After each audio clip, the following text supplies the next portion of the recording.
Before I introduce Henry Lowendorf, I have an important announcement, and that is today is a very special day. Does anybody know who Nick Modern is? Yes? Well, this happens to be his birthday. So, happy birthday to you. Happy birthday to you. Happy birthday, dear Nick. Happy birthday to you.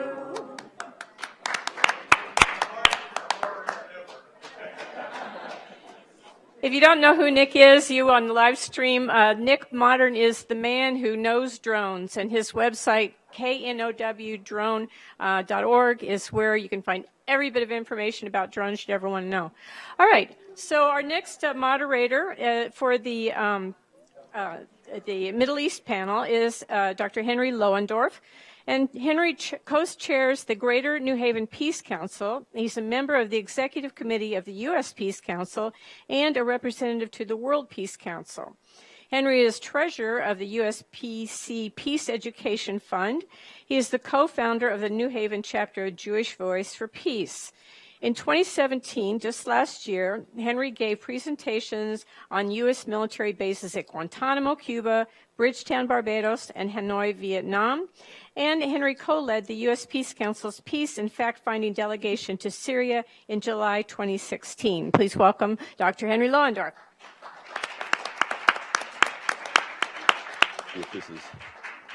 Thank you, Leah. I have to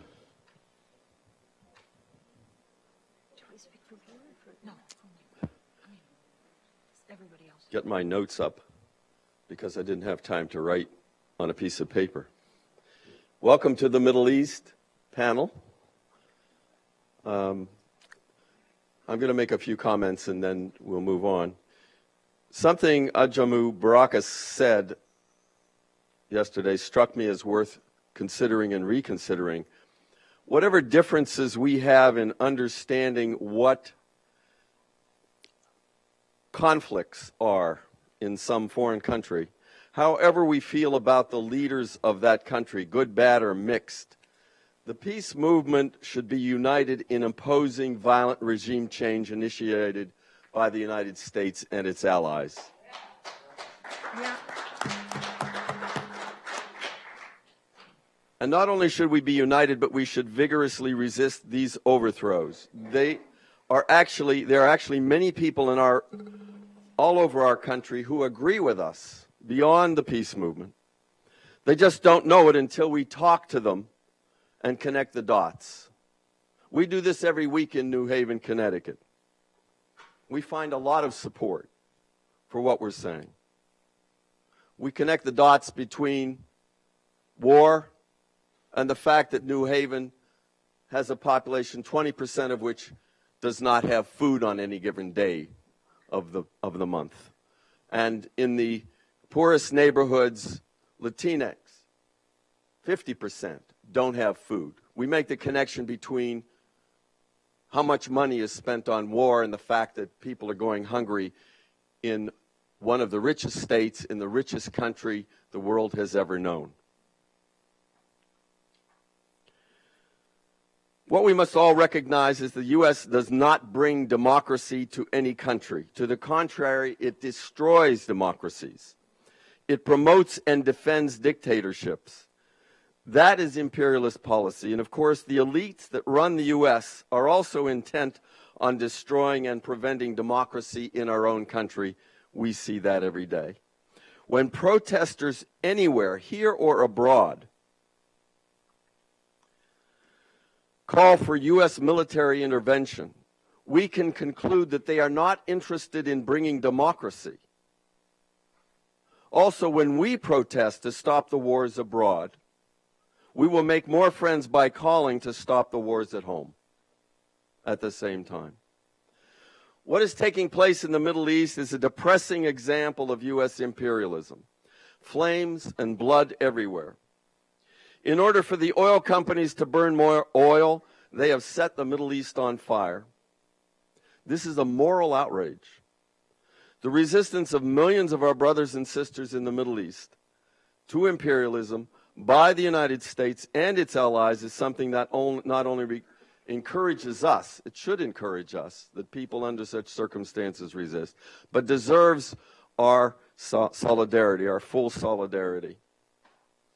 4 of the 10 biggest U.S. foreign military bases stand astride the Middle East, under the aegis of the Pentagon Central Command, CENTCOM, Afghanistan, Kuwait, Iraq, and Bahrain. And in the case of Israel, the whole country is a base for U.S. European infiltration and manipulation of the Middle East to assert control over that region. The Obama administration decided to refocus its military attention from the Middle East to the Asia Pacific. As you may have noticed, that hasn't happened yet. The U.S. joined in signing a peace agreement with Iran to avoid a war. But another sector of the ruling class of the United States, led by the Donald Trump sector, wants to shred that agreement and promote war. So what we see is that the ruling elites are split.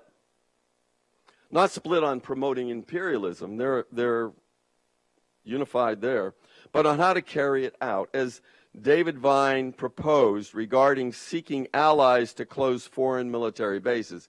Seeking allies for what the peace movement must do.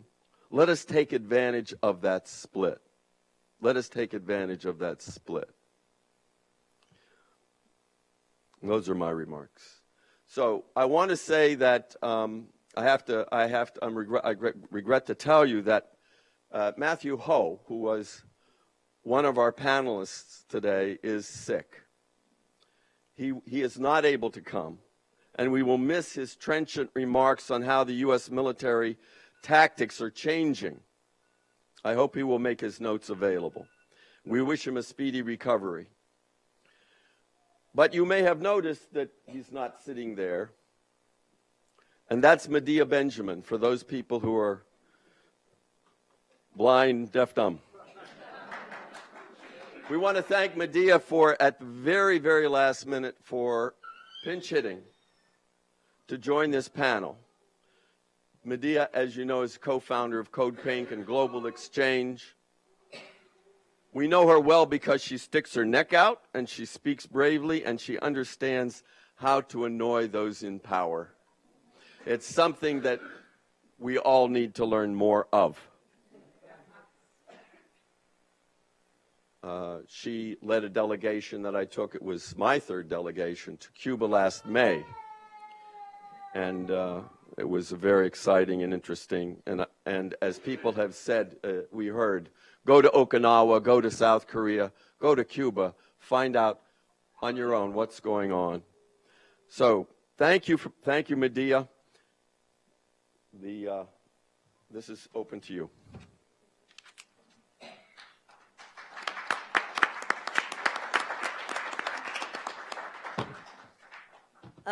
Yes, I was asked to do this about a couple of minutes ago, so I just scribbled down some notes, and excuse if it's rambling and a bit incoherent. I think what we've seen throughout the time of this wonderful conference, it's that U.S. bases are part of a much larger U.S. empire, and a lot of this is designed to facilitate U.S. economic intervention by U.S. corporations, U.S. Interests in regions throughout the world. And you see that so starkly in the case of the Middle East, because there is one resource that our economy absolutely depends on, and that is oil. And so because of this damn resource oil that's polluting the planet and destroying life on the planet, we have been intervening in the Middle East to shore up the most repressive of regimes.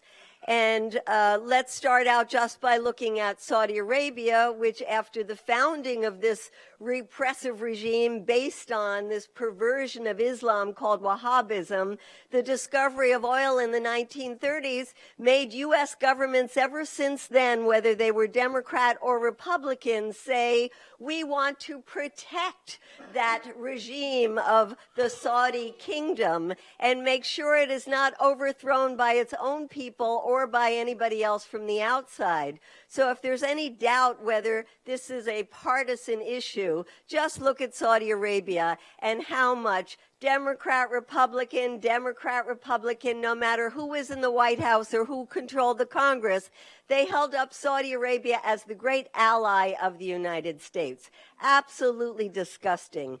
And the physicality of bases is just one piece of that. When it comes to the bases, that was really beefed up at the time of the Gulf War in 1991. Some of you might recall the fact that the Saudi kingdom was worried that Saddam Hussein was not only going to go into Kuwait, but was also going to try to take some of the oil from Saudi Arabia. And there was a guy named Osama bin Laden. He had recently returned as a hero from Afghanistan, where the U.S. had put great resources in building up the Mujahideen. He came home to Saudi Arabia and said, if you're worried that Saddam Hussein might come and invade here, we, the army that was just successful in Afghanistan, will protect the kingdom of Saudi Arabia. Well, the rulers of Saudi Arabia said, thank you very much, but we have another protector, if you hadn't noticed, and that is the United States of America. And not only will we let them surround our seas with U.S. ships, we are actually going to let them into Saudi Arabia by the hundreds of thousands. And that was the flooding in of U.S. personnel, 500,000 into the holy lands of Saudi Arabia. And guess what? That was the turning point for Osama bin Laden, who said jihad against the United States. And I just want to read one paragraph from Osama bin Laden, who said, the United States has been occupying the lands of Islam in the holiest of places on the Arabian Peninsula, plundering its riches, dictating to its rulers, humiliating its people, terrorizing its neighbors, and turning its bases in the peninsula into a spearhead through which to fight the neighboring Muslim peoples.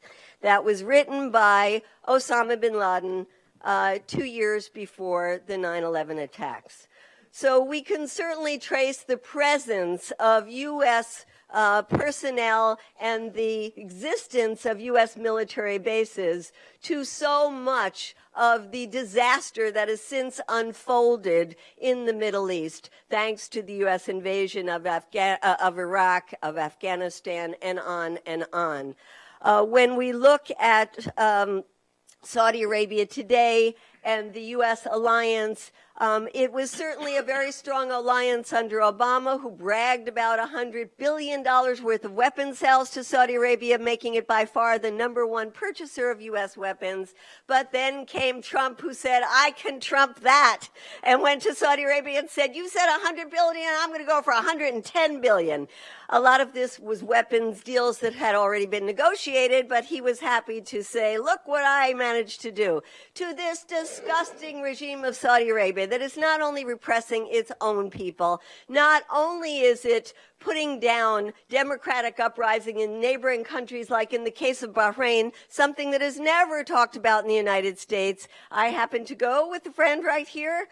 We were there, right, Paki? Yes. We were in Bahrain right after the democratic uprising in 2001, where people were getting out, tens of thousands of them in the street, totally nonviolently, to try to overthrow a repressive regime. And what happened? The Saudis came in with the Emiratis, with U.S. troops, U.S. weapons, and crushed that beautiful democratic uprising. And to this day, the Bahraini people are suffering, with people like the wonderful human rights activist Nabil Rajab put in prison for tweeting.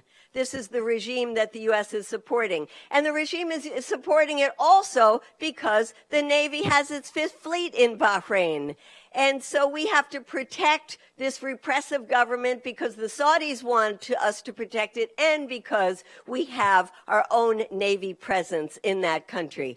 Going back to Saudi Arabia for a minute, let's just take a moment to reflect on what the Saudis are doing in neighboring Yemen with the total support of the United States. An absolute humanitarian catastrophe, one that is not talked about enough in our corporate media, one that goes on now, going on 3 years, where the U.S. is supplying just about all of the weapons that are being used. And when you say something like refueling Saudi planes, what does that mean? It means they don't even have to come down, get a breath, and get some more bombs. They just can keep going and bombing and bombing and bombing. And that's what we're doing. And I want to take a moment to thank those people who were in Steny Hoyer's office and just got arrested. Can you stand if you were in this room? And thank you so much for what you did, and the others who were there to try to get some accountability from our unaccountable Democrats and Republicans who are supposed to represent us in Congress. But I do want to say that we have been working, despite how hard it is to do this kind of work in Congress, to get votes on this issue. And we have actually come very close to stopping one piece of the weapons sales to Saudi Arabia. And we are going to do this again in the coming weeks. So if you're not involved and you haven't given a call to your congressional office or your senator's office, please do so. Please sign up on the sign-up sheets outside, on the CODEPINK sign-up sheet, because we have some exciting plans coming up in January and February on this issue, and we really need to hold our government accountable for its role in the war crimes that are being committed in Yemen every single day.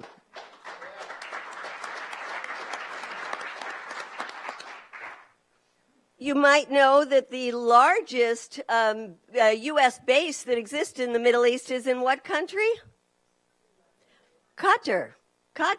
And Qatar it's pretty funny because this is the country that the Saudis now have boycotted and have gotten their underlings and friends to say, we're going to boycott Qatar. And Donald Trump was real excited and gave the green light and said, go ahead and boycott Qatar. And then somebody in the military told him, you know what? We have 10,000 U.S. troops in Qatar. We have the largest, it's the base that controls the air power for the entire region. What are you doing agreeing to a boycott of Qatar? So the U.S. has kind of quietly stepped back a little in that internal struggle in the Middle East. But there is another U.S. interest in the Middle East, and that is not only oil and other resources, but that is protecting another repressive regime, and Israel. And so much of U.S. military activity in the Middle East is designed to shore up the military inside Israel. The U.S. connection with the Israeli government is tremendous in terms of military, all kinds of military connections, but also doing Israel's bidding in the Middle East. And so I want to end just briefly talking about Iran, because there you have the confluence of terrible interests, which is the Saudi interests. The nemesis of Saudi Arabia is Iran. The Israeli nemesis in the Middle East is Iran. And the U.S. has taken up the cudgel of Iran as the great evil empire in the Middle East. And so there is a map up there. And let's just start on the bottom in the map. Go to Oman. You see Oman there? U.S. base in Oman. Go to the Emirates. U.S. bases there. Qatar, U.S. base there. Saudi Arabia, U.S. base there. Iraq, U.S. base there. Turkey, U.S. bases there. Then go across Georgia. They're talking about putting a U.S. base in there. Skip Azerbaijan. Go to Turkmenistan, U.S. base there. Even up in there, Kyrgyzstan, U.S. base there. Afghanistan, U.S. base. Pakistan, U.S. bases. What does that tell you? Iran is totally surrounded by U.S. bases. And so we are in a very, very dangerous situation right now where you have Donald Trump, who hates the Iran nuclear deal, said he was going to tear it up when he came in, didn't tear it up. You know how he likes to please his bases, bases, people bases. And he has been forced by cooler heads inside the administration not to tear up the Iran nuclear deal yet. But he wants to do that. And so we have another 90 days before he has to give another sense of whether he is going to decertify this deal and impose new sanctions on Iran, which would cause the end of the Iran nuclear deal, which would be absolutely disastrous. So you can imagine how the Iranians feel being totally surrounded by U.S. bases with the guy in the White House who is absolutely determined to see regime change in Iran. And so I want to echo what Henry said when we started out this panel. U.S. intervention has only brought absolute disaster and misery to every single place in the Middle East where it has been involved. We only have to look at Iraq and then Syria and look at what has happened in Libya to say we will not let our country get involved in regime change in Iran. That is none of our business. U.S. bases out of the Middle East. Thank you.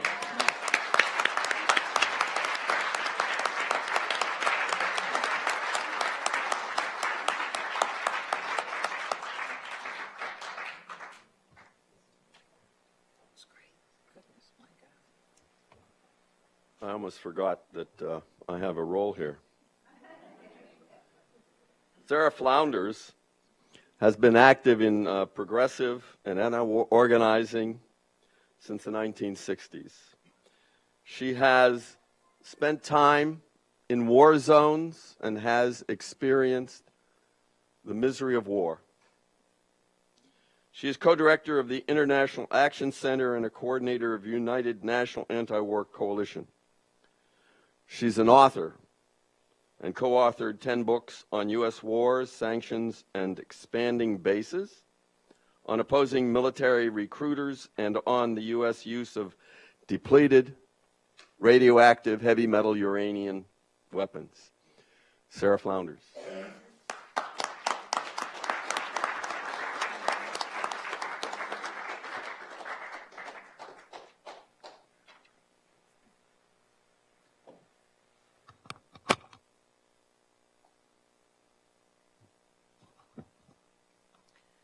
Thank you.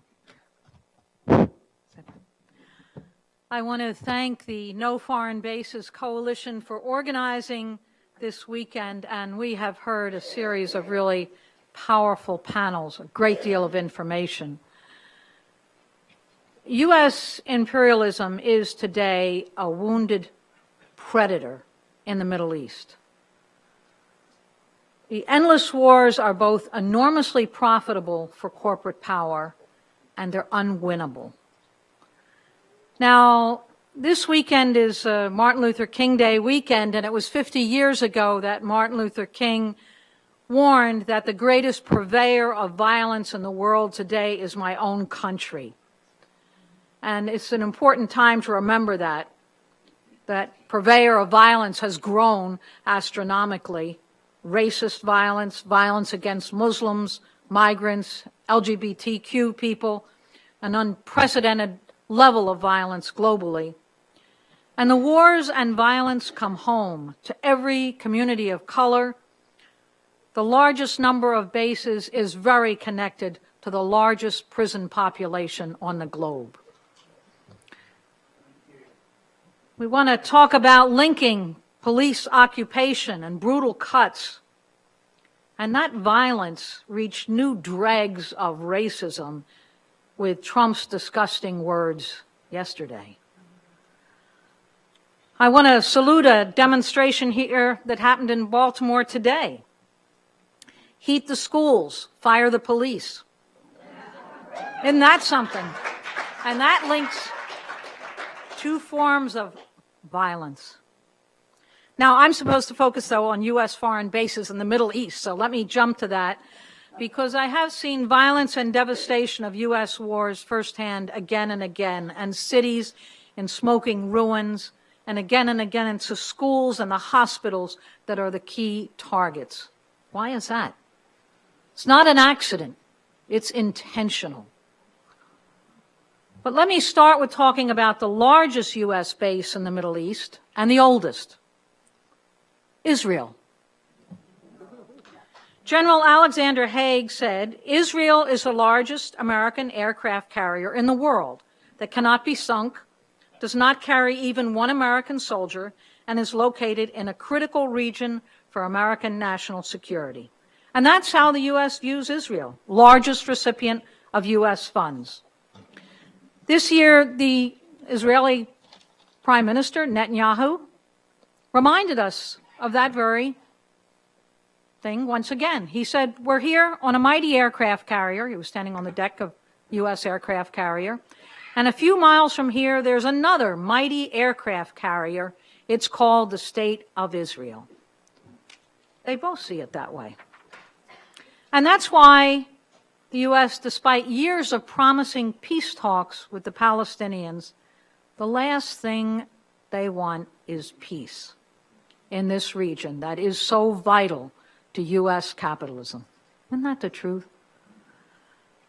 Israel exists to make war on the Palestinians and the whole surrounding region. Now, 3 days ago, Israel again bombed Damascus with jets and ground-to-air missiles. There have been more than 100 attacks. So we can't forget the role they're playing right now. It's bombed and threatened most countries of the region, and now threatens more than 200 nuclear weapons pointed directly at Iran, all while imposing an apartheid state on the Palestinian people. So let's include in all our demands to shut all U.S. foreign bases, to close a base that the generals brag is their largest base, their unsinkable aircraft carrier, and demand end all U.S. aid to Israel and support the BDS movement.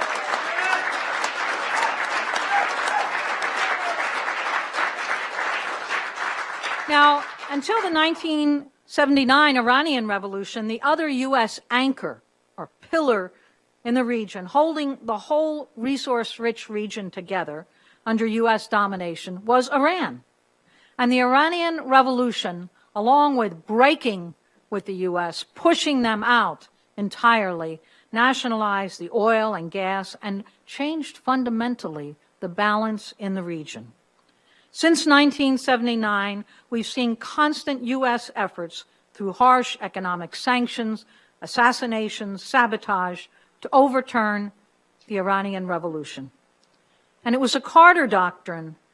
It represented the U.S. efforts to secure corporate domination through a series of U.S. bases in the Persian Gulf and surrounding Iran. That's in essence what the Carter doctrine was.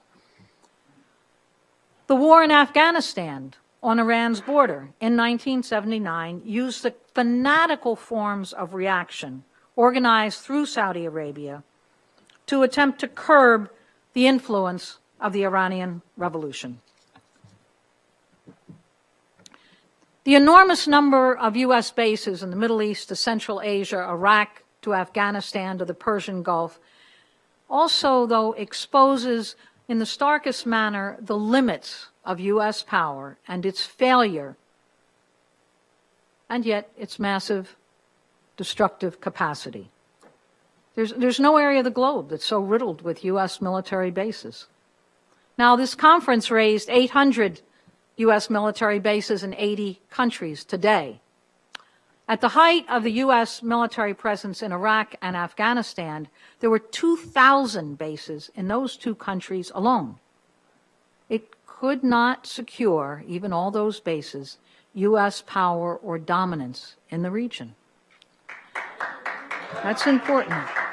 Now, I want to thank David Vine and Base Nations. So many facts and figures. I do have a sharp disagreement with him on who we align with, and I'll get to that.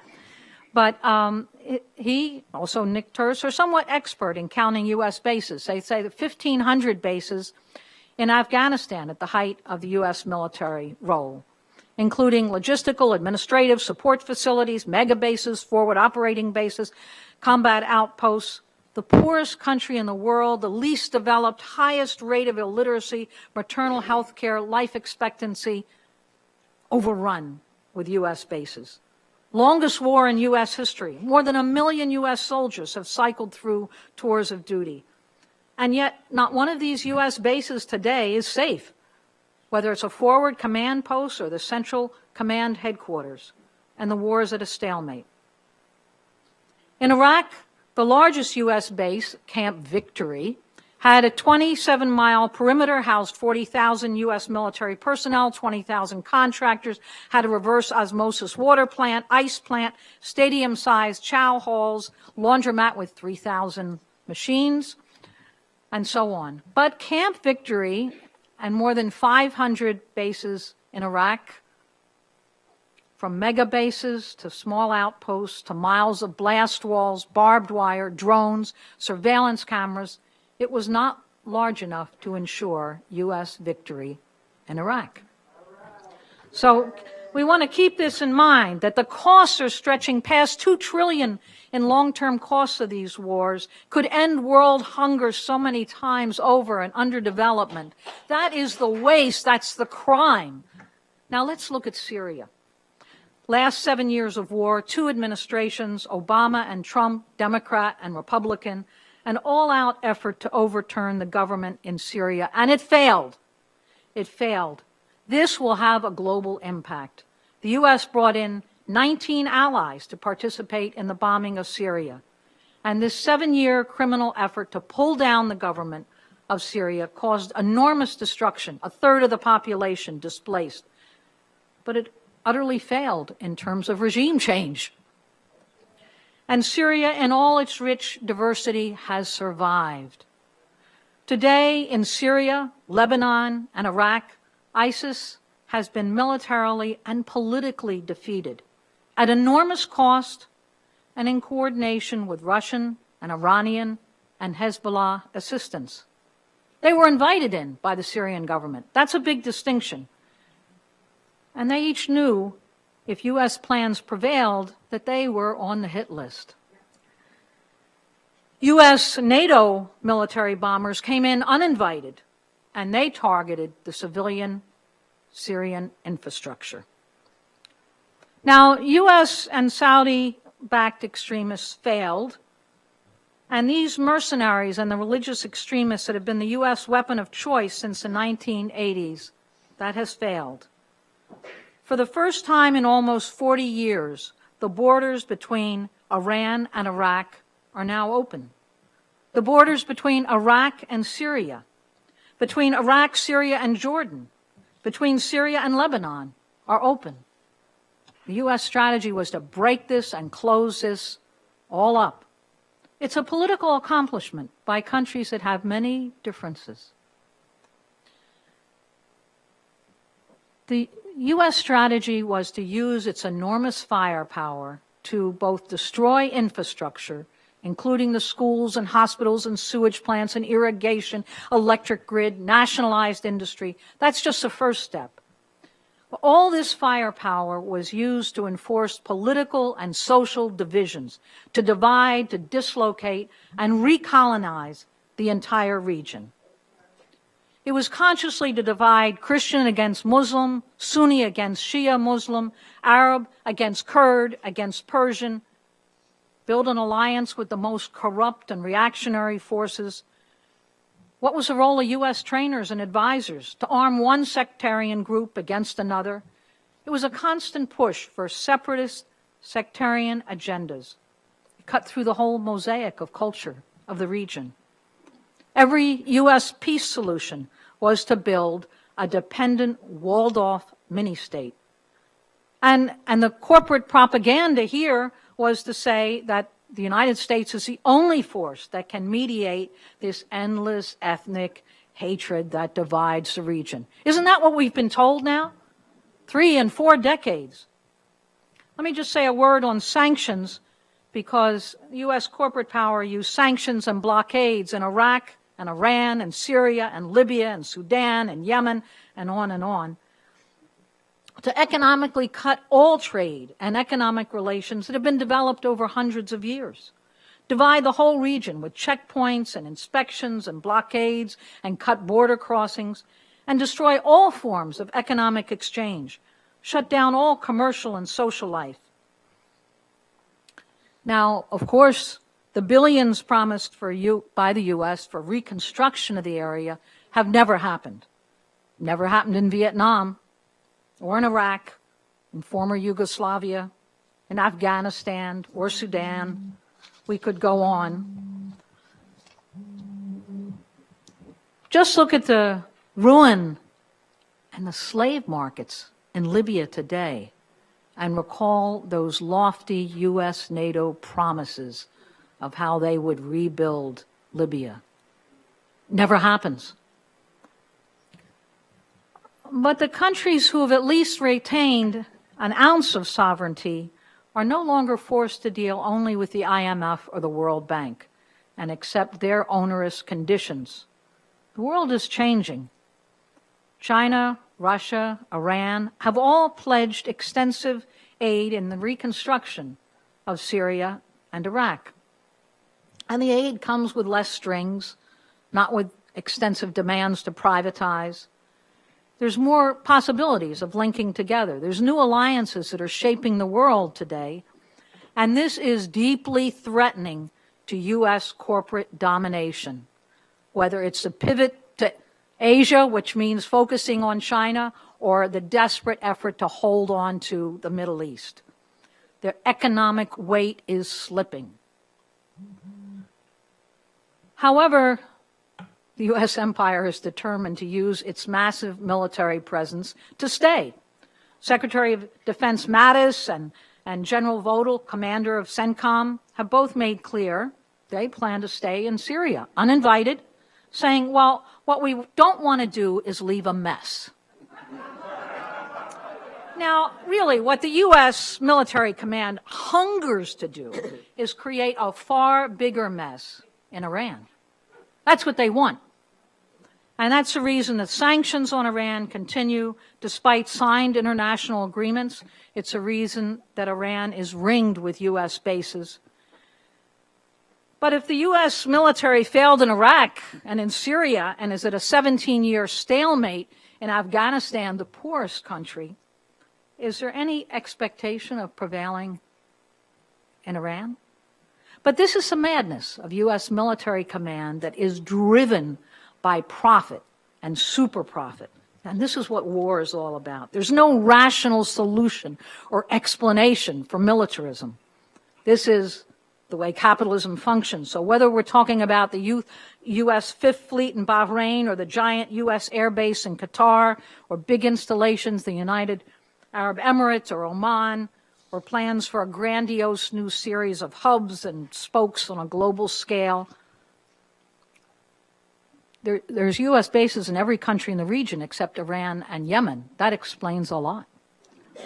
So in winding up, and let's look at Yemen, where it's reactionary, feudal Saudi regime that the U.S. is directly, and as Medea said, actually fueling every single jet aircraft. It's a U.S. naval blockade, and it operates from Djibouti, Camp Lemonnier, another U.S. base in the Horn of Africa. And this is the role of expanding AFRICOM.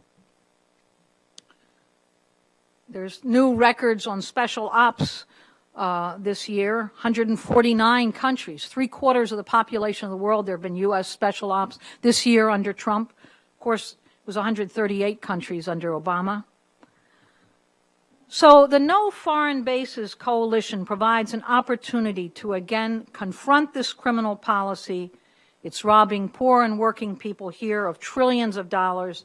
It robs and destroys a whole planet, and it's a policy that is fought and opposed by millions.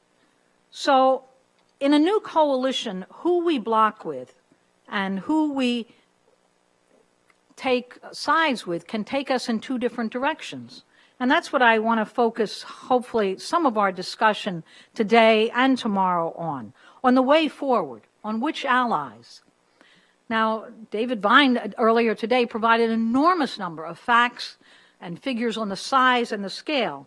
But he proposed that we broaden by bringing in Nicholas Kristof, who's been supported every U.S. intervention that I know of, and many more, and the Cato Institute for Free Enterprise, and Vice News, and the American Conservative, and really forces that oppose spending for any of the social programs we need right here.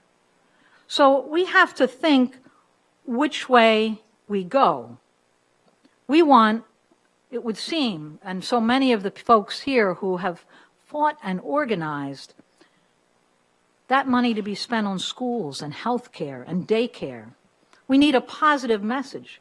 We need to broaden the movement to say close the prisons, close the bases, link those two things together. This is the way forward. We need to stand in resistance with the U.S. and with forces around the world, with Cuba and with Puerto Rico, with the Philippines, with the anti-NATO movement.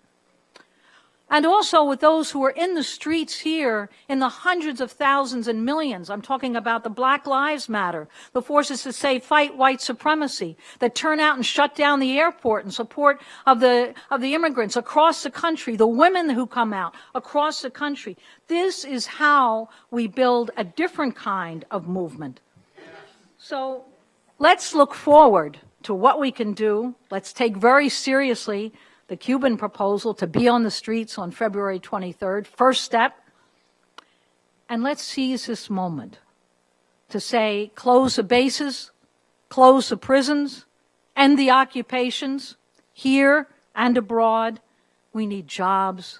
We need a national health care. We need good education.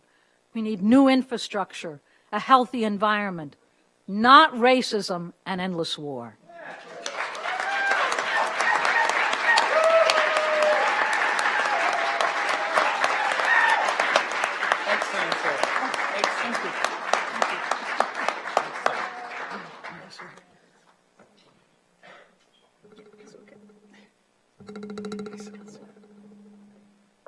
Well, we've had two really good presentations from our two women panelists, and now It's all of you. Dr. Azad is he's going to have to work. Get on home.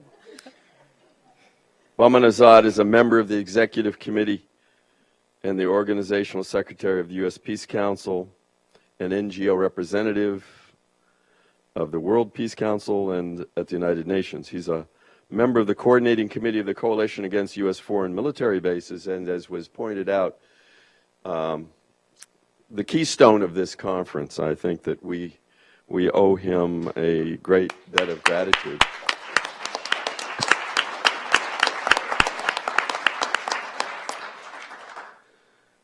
A leader of the Hands Off Syria Coalition and the United National Anti-War Coalition. He's also chair of the Iran Working Group of Veterans for Peace, a veteran of, I believe, a long time ago. We'll leave it at that. I want you to welcome again Bahman Azad. Thank you.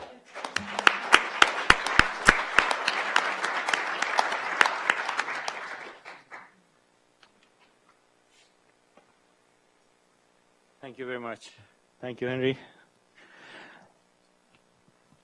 I guess after those two talks, there's nothing left for me to say, in fact. They covered almost everything. So I was thinking, but I'm now more determined to go beyond what we directly talked about in terms of bases and threats and everything else, and talk about policy. And my focus is, because since we started as a coalition against U.S. foreign military bases, that was one of the first gatherings, in terms of as a mean coalescing, that really brought a whole range of forces together because we all, regardless of all other aspects, we agreed on it. And this is the strength of this coalition, and we hope that we can build on it. My question, my issue that I want to raise is, yes, we're dealing with the military bases, but there's a more fundamental issue involved, and that is the issue of the global strategy, imperialistic strategy of international capital. We have to address that, because everything we have been dealing with correctly traces back to this core. We have fought for the environment. We have fought against repression, racist,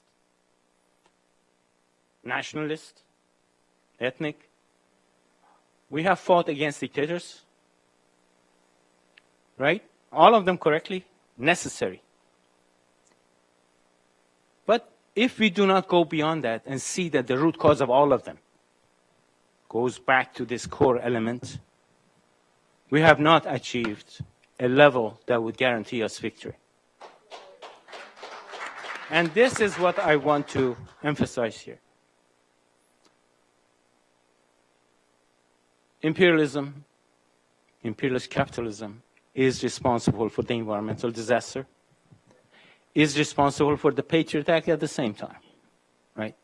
It's responsible for all the hunger, devastation. A few days ago, on a global research website, there was an article talking about U.S. system has killed more than 20 million people since World War II. And don't forget, most of it has been during peacetime.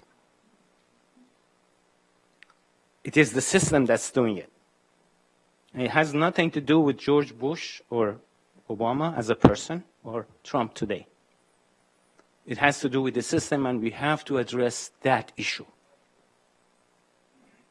To illustrate this, I've been really reading this over and over and over, and I want to bring it up again. I don't know how many of you are familiar with the Project for the New American Century. And the document they put out, of course, they were created in 1994. The document was published in 2000, but the essence was set in 1994, 3 years after the collapse of Soviet Union. And the drive was to use the vacuum created to establish a total domination over the globe. And they used every means they could to achieve this. Let me see if I have my glasses here. I want to read some excerpts from this document, which is a 90-page document. Is more military than political, but at the same time, it lays the foundation as a matter of principles. Okay. I'm going to read a few paragraphs out of this 90-page document. And I go in sequence, and I'm quoting. The United States must shape the new century, 21st century, favorable to American interests. That's the driving force. At present, the United States faces no global rival. There are, however, potentially powerful states dissatisfied with the current situation and eager to change it. Who are they? One by one, they're going under attack, right? Our defense strategy must be maintaining U.S. preeminence, precluding the rise of a great power rival, and shaping the international security order in line with the American principles and interests. Today, I'm just skipping to different parts, right? Today is its military's task to expand the zones of democratic peace. And these are in quote. To deter the rise of a new great power competitor. There are forces that may threaten America's ability to exercise its dominant military power, like potential rivals such as China. Asia Pivot, 1994, right? While adversaries like Iran, Iraq, and North Korea are rushing to develop ballistic missiles and nuclear weapons as a deterrent, just imagine that, as a deterrent to American intervention in regions they seek to dominate. Well, Iran is part of the Middle East, right? U.S. is not part of the Middle East, is there to dominate. Is Iran dominating the Middle East? I don't think so. Okay, so they are reversing the whole logic, right? Now it's Iran and Iraq trying to dominate the region, and U.S. is going to prevent it, right?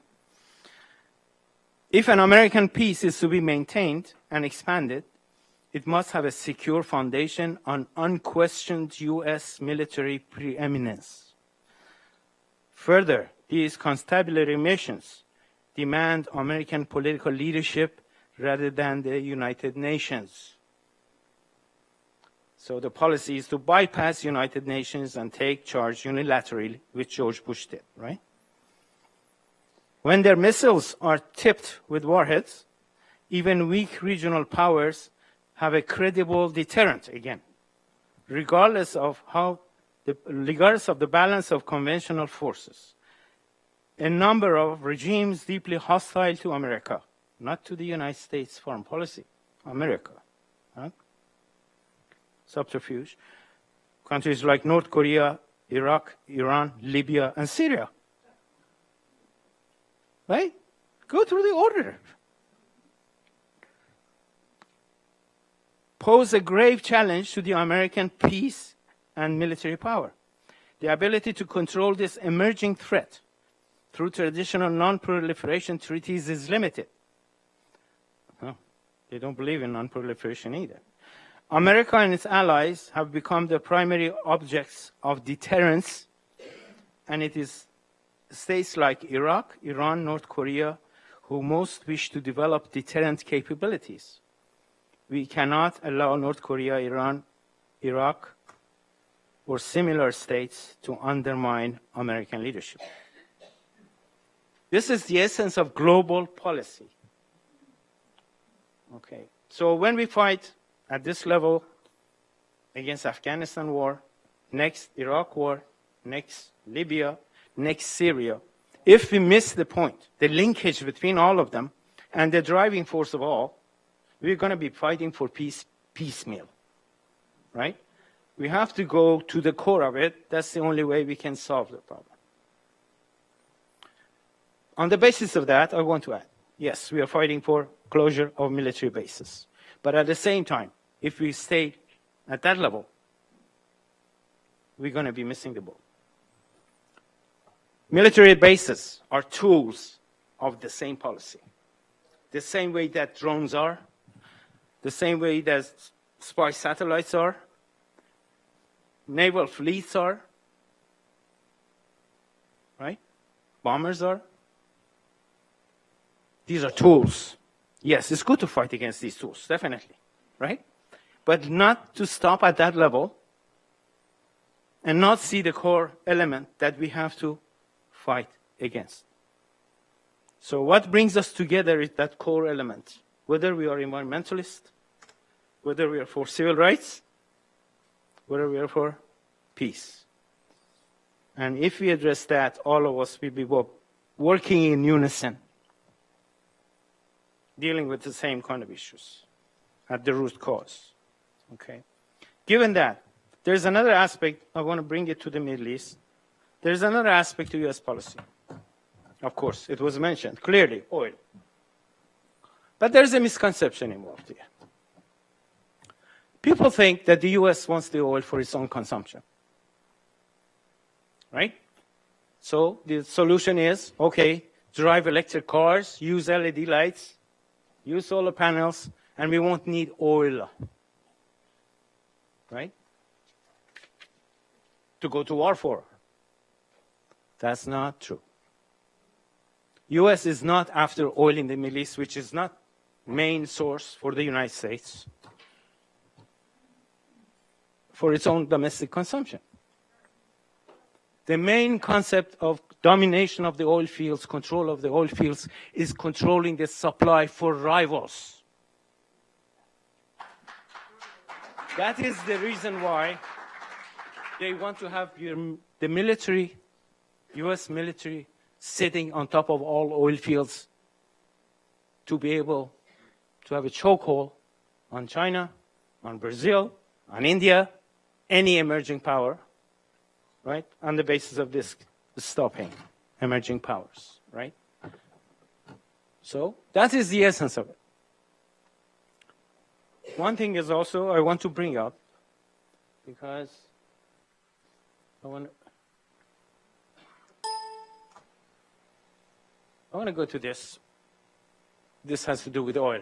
Of course, this is not as accurate as it was 10, 15 years ago, but it shows you where the whole idea is. Okay. Oh, I'm sorry. All right. You see the trend in oil production and consumption from 1960 to 2040 as prediction. Okay. The oil supply curve, oil production curve, you can see there. It shows some peaks in 73 and 79, right? And goes to 2006. And from that point on, oil supply production actually has dropped. And that's because no new reserves have been discovered. There's no more to find, to produce, right? Of course, this is before we found new oil here with gas and all that. It may change it. But if you look at it, from that point on, the demand curve, which is a tiny curve, skinny curve, is continuing upward while the supply is going down. And this is due to industrializations in China, in India, in Brazil. Many countries are industrializing and needing oil more and more and becoming rivals even in the oil market for the United States, right? Supply is falling, demand is going up, doubling. By 2040, it's expected that we can only supply for one-fourth of our oil needs. Not the United States, the whole globe. Don't you expect energy wars, which has already started? Right? Another thing, if you look at the production, the two curves below that, one is of OPEC production, and one is non-OPEC production. If you look at it, non-OPEC production is dropping down quickly, right? And OPEC, which is mostly Middle East, 80% Middle East, is maintaining its supply. So if you look at 2040 numbers, OPEC will be supplying 80% of the world oil. And that would mean Middle East will be the only place where you can find oil. And that's why we're there now. And we know rivalry is coming up. We know economic competition is coming up. If we can control other countries' sources of oil, we can control the world, right? And that's the idea. And let us not forget, reducing our consumption doesn't really reduce the main problem because you can't run U.S. naval fleets on solar. You cannot have fighter jets flying on solar, right? Anytime there is war, there is need for oil. And that's where our technology is, right? And that's a disaster. So, on the basis of all that, I just want to leave you for a few seconds with a different map, which is the plan. This is what they're after. This was published during George W. Bush administration drawn by a colonel who was an instructor in the Pentagon's War Academy. It was never adopted as an actual policy, but when neocons came to power, they started to, really implement this. If you look at it, very strange things. Look at the Arab Shia states. The two tentacles coming down, on the side of Iran, it's Iran's only oil fields. That's where they are. On the Saudi side, it's where the Saudi oil fields are. And you have partitioned Iraq, given the northern oil fields to Kurds who are our U.S. allies, and to the south, Shiites who fought on the side of the United States, right? And leaving the Sunnis in the middle, who were resisting this division because the oil belonged to all of them, right? In the desert with no sources of living, right? If you look at this map, it's on the internet. I really encourage you to take a look at it carefully. Very revealing. In terms of Syria, what's going to happen to it? In terms of Kurdistan that they're trying to create nowadays in Syria? You know, all those kind of things. I'm just going to stop there and let you think about it and look at it deeply. Thank you very much.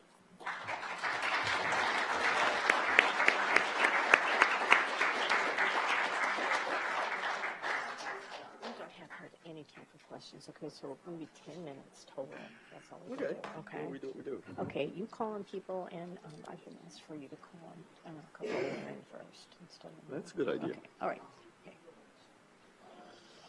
We have about 10 minutes before the lights go out and the heat goes off. How about the air conditioning go off? The air conditioning will go off too. So here and there, we're going to get some women first, and then we're going to get to the other gender, or one other gender. Go ahead. No, use the microphone, please. And I implore you be... Alice Slater. I just want to speak to Bahman. I don't know who did your second chart. Do you know who did that chart? Who was it? It was Cornell, I don't remember. Cornell? His name, yeah. Cornell? From War Economy. Anyway, this does not consider the incredible possibilities for solar, wind, geothermal efficiency, and there are many studies, the Solutions Project out at Stanford, that shows that we can actually fly planes on hydrogen fuel that's made from sun and wind, that we do not need the oil. I mean, so yes, this is where they were thinking. They think that way, and they're thinking that way now. I mean, they're trying to drill for more oil. But we have to know, we have to educate ourselves. Solutionsproject.org, it tells you everything every country can do to get themselves off fossil, nuclear, and oil. Any kind of oil, so that's important. I just want to thank the panel. It was brilliant and wonderful. Thanks all. So I'm glad that, Alice, you found a solution for the U.S. military over there. Training at the Pentagon. Hi, my name is Julie Veragis. I'm a not staffer. on. Into the mic. My name is Julie Veragis. I'm a staffer with the Black Alliance for Peace, and I have a question regarding Sara Flounders said that she doesn't agree with David Vine's idea about collaborating with the right wing. I'm also not in favor of it. History has proven that it doesn't work. So I wanted to know what if Sara could elaborate on that. I also wanted to say that we don't have a military base in India, obviously, but I was just wondering if there was any reason that we wouldn't mention that country because it plays a huge role in Asian geopolitics. There has been a long time rise in Islamophobia, which has fueled a lot of violence in that country. And recently there was some news that came out that showed that Israel was sending people over to India to train the police there. So, I mean, we have a lot of issues over there. So I think for the next time you have a conference, you'd want to have something on that country, on that area, that region. Also, another thing I just wanted to mention was, so a lot of people are wondering where the young people are. Yes, there is no childcare here. That's a big problem. But the other thing is that a lot of young people may be right now working at retail stores and restaurants and other food service area. Yeah. So when you go out for dinner tonight with your friends and your new colleagues here, ask them what they're up to, what they're interested in, what's bothering them, what's concerning them, and maybe they'll ask you what you're doing here, and maybe you can say, oh, I was at this conference regarding this, but I don't think you should push it in their face because they're dealing with a lot of stuff. So just find out what's going on with them first, and then maybe you can kind of figure out a way to create this kind of anti-war, anti-imperialist movement going forward. Thank you. Thank you.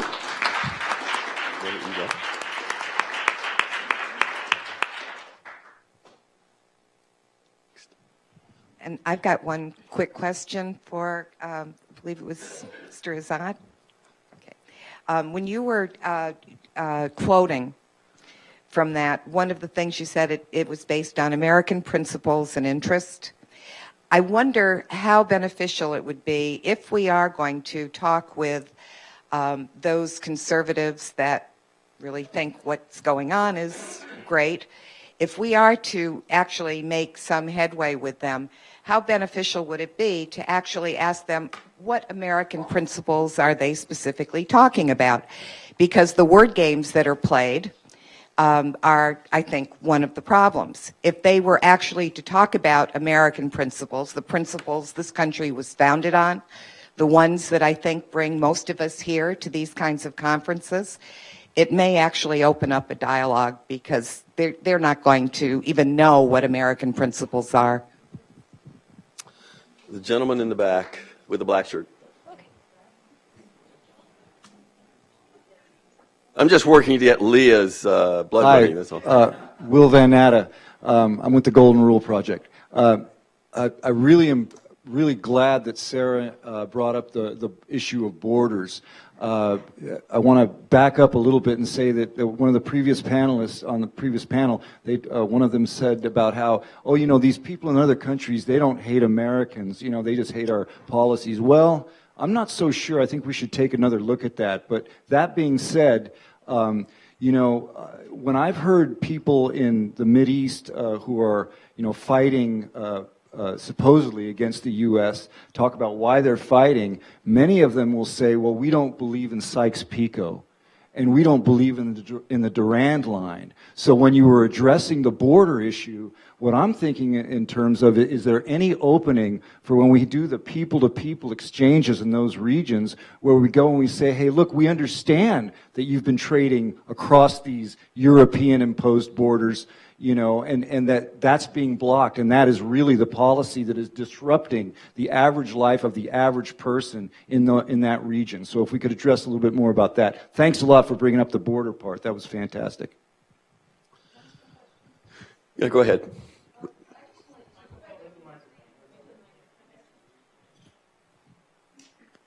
I just wanted to mention that the total lack of competence at the United Nations, that Nikki Haley had this United Nations Security Council meeting on Friday to address the Iran protests, and they lectured her about the protests in Ferguson and Occupy Wall Street and so forth, and is that a help or a hindrance? I think she's beyond help. It's a gentleman with, yes. Let's keep these comments and questions very short. We won't really have much time. Hi, I'm Tom Violet, Green Party, New Jersey. I get news flashes on the phone, and I did check it. There was a alert in Hawaii that there was a ballistic missile attack. It turned out to be a false alarm, but it took them 30 minutes to confirm that. So I just wanted to throw that out there. Terrified the people in Hawaii, or anybody who knew anybody in Hawaii. So it's. I have 5:22. Do we have any time for more questions? We want to give the panel a chance. 3 more minutes, and then they're going to have a very short wrap up. And then they have a chance. Okay, so let's get a woman with a blue scarf. Blue scarf.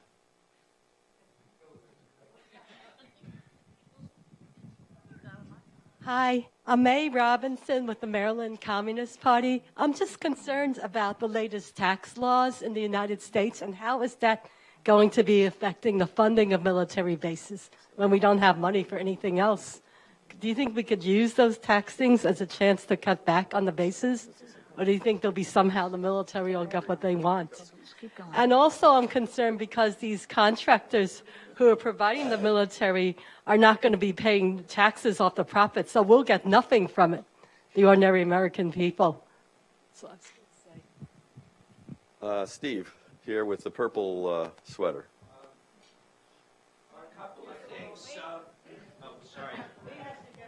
Thank you. A couple of things that haven't been brought up that are sort of related to the previous panel. In the maps that we've seen, the bases are also pointing in the direction of Russia and China, which is something that's concerned me for a long time, that's part of that global drive for hegemony. Also, in the whole jingoistic run-up to the war with Iraq, nobody talked about how Kuwait was slant drilling into Iraq and stealing their oil. And nobody really raised that. And when the U.S. bombed the Doctors Without Borders hospital in Afghanistan when they said they gave NATO their coordinates. That's among many things that could be considered a war crime. And I'm hoping by tomorrow when we leave here, one of the things that concerns me is how do we overcome the incessant propaganda that's bamboozled most of the American people? I mean, here we're preaching to the choir, and that's good. And we need to build alliances with all the groups who are here and beyond. But how do we reach that larger segment who really doesn't know what's going on, and a lot of whom actually like Trump? There was a young man in the back who had a question. Oh, right here. This film. Okay. This is going to have to be the last That's the question. last question. Sorry, everyone. Hi, I'm David.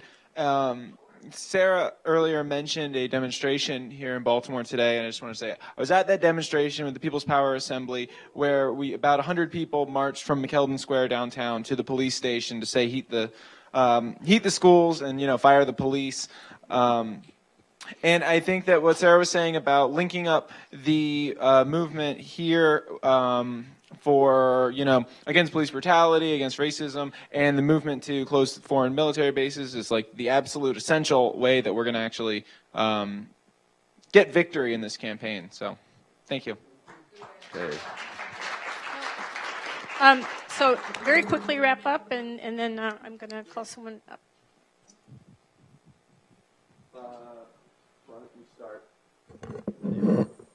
Well, I'll address this issue of strategy because I think we're confusing long-term strategy for building a real movement to have real revolutionary change in this country with short-term strategies for addressing a particular issue. And I think on the latter one, it is fine to make alliances with groups on the right. For example, we are part of a coalition to try to stop military aid to Saudi Arabia, not military aid, U.S. sales, military sales to Saudi Arabia. And in the room when we gather in Congress are people from the Koch brothers, from Freedom Works, from the Cato Institute.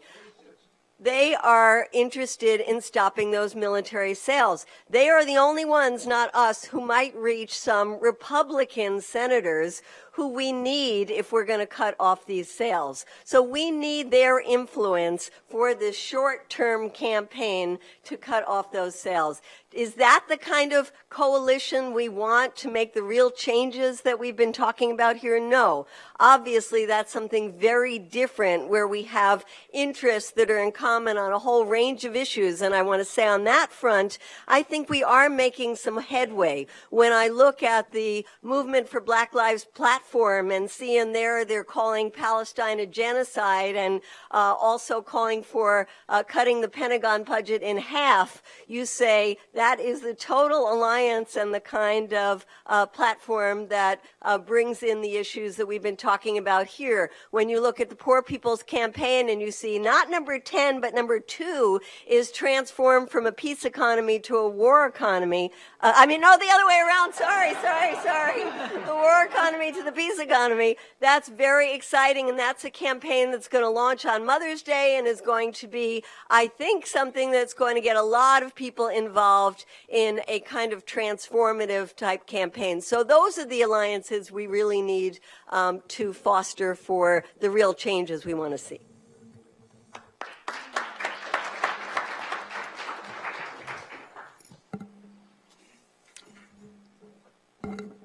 So many good points. Let me first say I'm glad that Bahman raised and went through and actually quoted a great deal of the project for the New American Century, because it's good to think back. That was their strategy, and it seemed unstoppable and the only thing possible about 25 years ago. Hadn't worked out so well for them, has it? Is that the way the world turned out? No. This isn't the American century, that's for sure. And they were going to stop any possible new rival from arising. I wonder if they've looked around the world recently. So they're not doing so well. And we need to always keep this in mind with a sense of confidence. Now, it also has a lot to do with who we align with in a coalition going forward. Now, I'm not saying if you're lobbying one day to stop a bill, you know, okay, maybe they're like a congressional alliance, that's one thing. But the No Foreign Bases movement does need to really think about an alignment in new ways with forces who want to go forward, not with those who want to take us back to some archaic capitalist early days, you know, free enterprise and so on. I don't think that'll take us very far, in my opinion, in my opinion. So it's good to always think sort of how we align in new forces, and also to do so with a great deal of confidence in changes that are happening. Now Greek soldiers have just announced that they will no longer guard U.S. NATO bases. See, this is a new developments that are happening. And their statement was, we're not going to support NATO killers. It's a big thing in Europe. I know I was supposed to speak about the Middle East, but I just mean it's happening from everywhere. The support for U.S. bases, U.S. militarism, U.S. wars is at an all-time low. They just announced some poll yesterday. 86% of the population, 86% of the population was only for military use as a last, quote, last resort. Now that's the role of the corporate media, to convince everybody it's a last resort. The U.S. doesn't do anything unless it's a last resort. And it's our role to say, no, we don't believe that for a hot minute. So I think we have to know, though, that overwhelmingly the population is against war, and it's a bipartisan opposition. 57% against all military aid to any country. Now that's important to know some of these figures, because it's not reflected in Congress, where they voted 100%, Republicans and Democrats, for a new round of sanctions on Iran and on Russia. That's the way they're thinking, right? And almost 100%, 90-something% on the military budget. See, so they're the ones out of step. We're not the ones out of step. We just got to speak to a wider audience, right, going forward, and do so with more confidence and optimism of who we represent here, and also the changes that are happening around the world, where it's Greek soldiers saying, we're not going to defend that base. Well, that'll solve a lot of questions real fast, right? And it's happening in every country, and there are new forces arising in the world. So their project for a new American century isn't going so well.